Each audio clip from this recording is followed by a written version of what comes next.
High বন্ধুরা, আজকে বৃষ্টির দিনে আলুর তরকারি আর রেসিপি নিয়ে চলে এসেছি।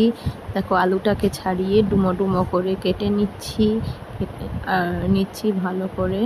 এই বৃষ্টির ওয়েদারে আলুর তরকারির সাথে লুচি বেশ ভালোই লাগে। আলুগুলোকে ভালো করে ছুলে নিয়ে কেটে ভালো করে ধুয়ে নিয়েছি। দেখে নাও, এর সাথে দিয়ে দিচ্ছি একটা টমেটোটাকে ভাবে কেটে নিলাম পিস পিস করে। মধ্যে আর কি উপকরণ দিচ্ছি তো চলো তোমাদের দেখিয়ে নিই। রাঁধুনি, তেজপাতা আর দুটো কি তিনটে শুকনো লঙ্কা বাটা, আদা বাটা, আর দিয়ে দেবো হলুদ। চলো এবারে প্রেশার কুকারে করবো। প্রেশার কুকারটা বসিয়ে গ্যাসের ফ্লেমটা অন করে নিলাম। গ্যাসের ফ্লেমটা অন করে প্রেশার কুকারটা গরম হয়ে গেলে দিয়ে দেব একটু সাদা তেল দিয়ে জিরে ফোড়ন দেব। জিরেটা ফুটে উঠলে দিয়ে দেব তেজপাতা, রাঁধুনি আর শুকনো লঙ্কা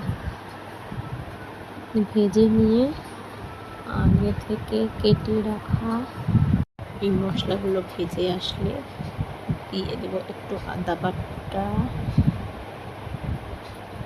লঙ্কা বাটা দিয়ে নাড়াচাড়া করে অল্প একটু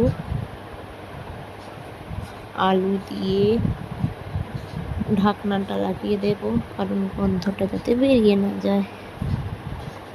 ঢাকনাটা খুলে আবারও নাড়াচাড়া করে বাকি আলুটা ঢেলে দেব।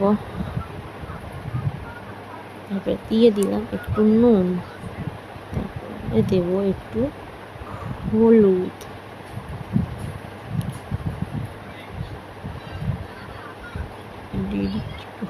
নাড়াচাড়া করে ভালো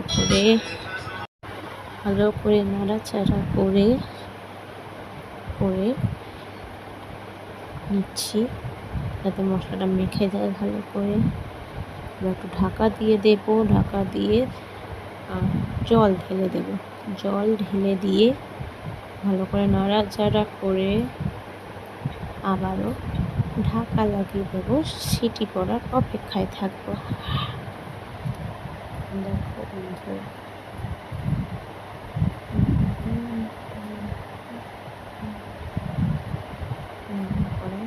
গ্যাসের ফ্লেমটা বাড়িয়ে দিলাম।